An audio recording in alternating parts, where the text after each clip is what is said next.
महायुतीत पडलेली वादाची ठिणगी आता वणव्याचं रूप घेताना दिसतेय।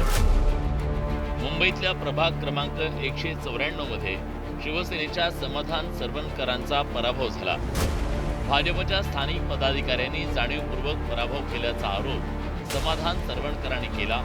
शिवसेनेचे विधानसभा प्रमुख कुणाल वाडेकर यांनी भाजपमधील एका गटावर गद्दारीचा आरोप केला। प्रिया सरवणकर गुरव यांच्याही विरोधात भाजपच्या एका गटानं काम केल्याचा दावा वाडेकरांनी केला।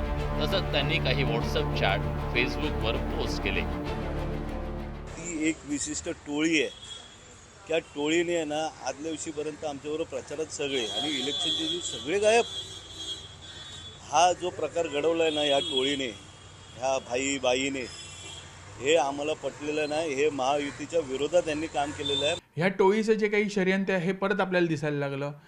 त्यांनाच काही मिरची झोंबली, त्या चॅटमध्ये कोणाचंही नाव नव्हतं। मला परत ते सांगायचं की पण त्या ठराविक 1-2 पदाधिकाऱ्यांनीही का मिरची झोंबली, ह्याचा अर्थ की ते त्यात आहेत का, त्याच्यात जे काही नावं आहेत ही त्यांची आहेत का। सदा सरवणकरांनी जो काही आरोप केलेला आहे त्याची सहनशा निश्चित केल्या जाईल। काय कारण आहेत ते शोधल्या जातील। अनेक ठिकाणच्या जे काही तक्रारी प्राप्त झाल्या आहेत त्याच्यावर शिंदे साहेब स्वतः निर्णय घेणार आहेत।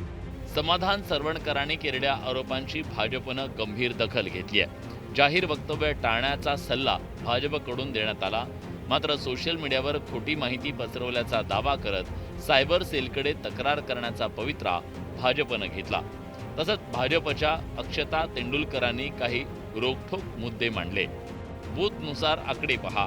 वॉर्ड क्रमांक 191 मध्ये प्रिया सरवणकर गुरव यांना भाजपची सगळी मतं पडली। विशाखा राऊत यांच्याकडे ही मतं वळली नाही। आगर बाजारच्या पुढे त्यांना शिवसेनेची मतं पडली नाही। भाजपवर खापर फोडू नका, समाधान सरवणकरांनी आकडेवारीचा अभ्यास करावा असा टोला अक्षता तेंडुलकरांनी लगावलाय। पराजय पचून घेता येत नाही त्यांना। जे काय बोलतायत पूर्णपणे खोटा बोलतायत, स्वतःच्या बाजू मांडता येत नाही। कुठे आपण कमी पडलो ते त्यांना प्रूव्ह करता येत नाही, म्हणून आपले भाजपवर ते खोटा आरोप करतायत आणि हे अपमान आम्ही सहन करणार नाही। त्यांनी जी काही मांडणी केली आहे त्याची सत्यस्थिती तपासण्यात येईल, परंतु अशा प्रकारची मांडणी करणं हे भारतीय जनता पार्टी तसेच शिवसेना सर्व कार्यकर्त्यांनी जाहीररित्या अशा प्रकारची वक्तव्य करणं हे टाळलं गेलं पाहिजे।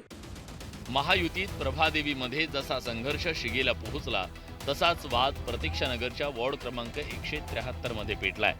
महायुतीतील शिवसेनेचा अधिकृत उमेदवार असतानाही भाजपनं कमळाचा प्रचार केला, बंडखोरांवर कारवाई केली नाही असा आरोप माजी नगरसेवक रामदास कांबळेंनी केलाय। त्यांनी मनी पॉवर, मसल पॉवर सगळ्या गोष्टी त्यांनी उपयोग करून घेतला त्या ठिकाणी भाजपच्या वतीने। तर हे महायुतीसाठी खेदजनक गोष्ट आहे आणि अशा गोष्टी जर होत असतील तर मग आपली महायुती काय कामाची। कारण ही महायुतीमध्ये सीट ही धनुष्यबाण सीट, हमखास येणारी सीट त्या ठिकाणी आमच्या धनुष्यबाण सीट पडली।